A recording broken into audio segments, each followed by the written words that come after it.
The weights belt, a calisthenics equipment which is often used particularly with weighted dips and pull-ups, and this will allow you to do advanced style calisthenics exercises such as the handstand push-up, the planche, the front lever, the muscle up. This equipment is a lot more convenient when using your machines, especially in engaging your strength in calisthenics, your raw body strength. So let me quickly show you how to use it. It's really simple. A weighted vest comes with 4 pieces of equipment, obviously being the belt, chain, 2 hooks. Of course, how can we not forget the weights, the dumbbell? So what we first want to do is grab the chain, and I want you to grab one side of the hook. Now I want you to open the hook, and I want you to attach it onto the chain as displayed onto the screen. Now, depending on how big your dumbbell is, you can either put the chain with the second hook onto the dumbbell to make your transition to what I'm going to tell you next, or if your dumbbell is a lot smaller, you're going to have to only have one hook on and put the chain over the small dumbbell loop. Now that the chain has managed to go through the loop of the dumbbell, I want you to wrap it around your waist on the other side, and now it's okay for you to get your second hook in and put that around your waist to make sure it's stable. Now that our dumbbell is through the chain, what we're going to do is we get this hook and we get our weight belt. As you can see, there's 2 holes here for us to put our hooks. We can get this, and the same thing as we did before in terms of opening it, we're going to do this.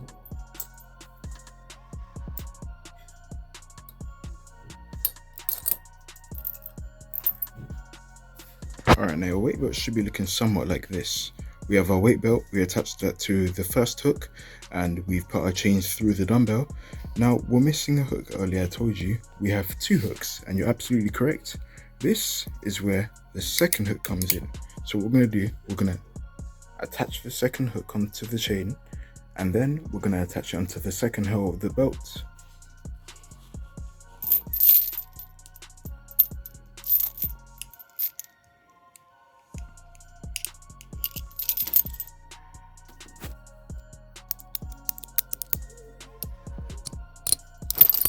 Here's an example of putting on a weights belt. Now we actually need to put it onto ourselves. I mentioned you have to put it around your waist, so I'm going to show you how to do that right now. So we're actually going to take one hook off because we need to wrap it around one of the holes of the weights belt. Now there's actually 2 ways of wrapping a weight belt. Now one of them is right and one of them is wrong. Now, well, that depends if you want to have kids or not. And what I mean is there's 2 types. So the first type is wrapping the weight belt in front of your pelvic area. Now you can do this, but the issue is once you actually apply it on the front of your pelvic area, what's going to happen is whenever you're doing your push-ups and dips, the dumbbell is going to be right under your private area, and this is dangerous, like I said, if you want to have kids. And it's dangerous because when you're finishing your reps, whether that be dips or pull-ups, you're going to land on your dumbbell, and the dumbbell is going to hit you right in the nutsack. You're not going to get tough kids. It's a no-go, so I don't recommend you do that.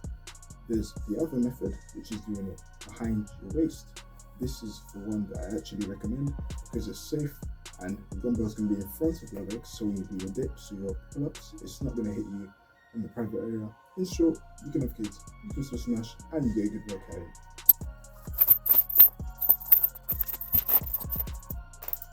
Okay, so now that we have the dumbbell on our waist, what we're going to do is now, we have this hook, which is attached to the chain. We're going to put this through this big hook right here, this hole. I'm going to put this chain through it, right through. Right, and here, this is where it gets pretty easy, honestly, because now all we have to do is this hoop right here, you just put it through again, and you'll notice if you mimic what I showed you just now, it's going to get tighter and tighter. Now all you have to do is keep doing it till it gets to a size where it's tight enough so it doesn't drop when doing your repetitions. So I'm going to keep doing the same loop, similar to tying the shoelace.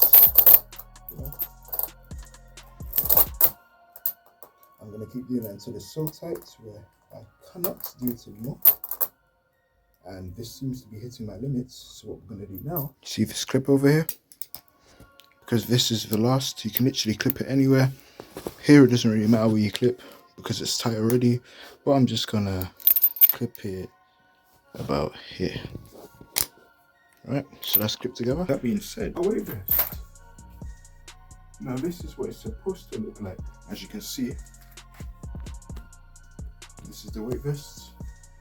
Give you another angle of what the weight vest should look like. Brilliant stuff. And this is pretty much what it looks like when I'm doing my reps all the time. Notice how this dumbbell is in front of my legs, so when I do my dips, I don't need to worry about it, you know, hitting my nutsack or anything. It's always going to be in the front. Same with the pull-ups. And if you even really are worried about somehow making a mistake, you can always just clench your legs with the dumbbell like this. Then you can just do your pull-ups. You can do your up and down pull-ups and whatnot. Just have it with your legs crossed. Same can be said with dips also. So this is how you do it, and this is how it looks.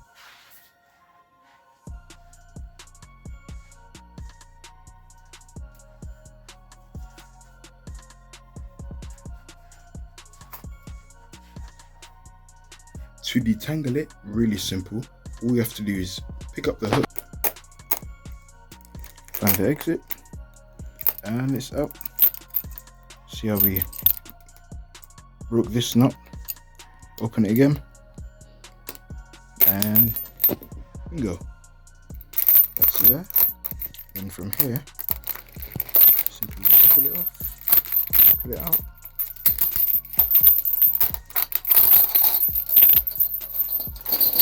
And of course, that's off now, and we can start over. Now, of course, if you want to progressively overload the weight, you can always put more load, and you can literally do pretty much the exact same thing, except, you know, it's 2 dumbbells, 1 plus instead of 1. A quick example to show you fellas. So I had a 2 kilogram dumbbell.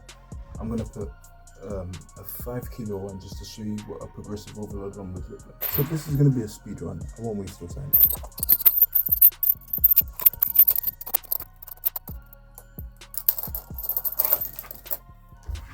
There we go. The exact same thing. Easy, right? Looks like. Notice the same things in front of me. Dumbbells in front of me also. Don't have to worry about it, you know, potentially hitting my nutsack. I can do my dips with ease. And this is what it's looked like to me with my past weighted calisthenics videos and how I was able to manage myself and, you know, do it safely in a way that doesn't injure. And yeah, that's pretty much it. Hopefully I was able to provide value and help you fellas. And with that being said, go ham, go crazy, comment below. Hopefully this helped. If you found it difficult to put on, I don't think you should, because I broke it down really simple with the layouts and the V-roll. So I'd say by my standards, I did pretty solid compared to making this video, but hopefully it helped out. Lastly, quick disclaimer, if your dumbbell has, you know, holes like this dumbbell where it has 3 extra holes, you know, excluding the middle one, in contrast to this dumbbell with only 1 hole, you can actually put the hooks through the 3 other holes, being here, here, and here. You can also put that through when doing your, you know, your making your weighted belt heavier and whatnot. You do that. Happy to help.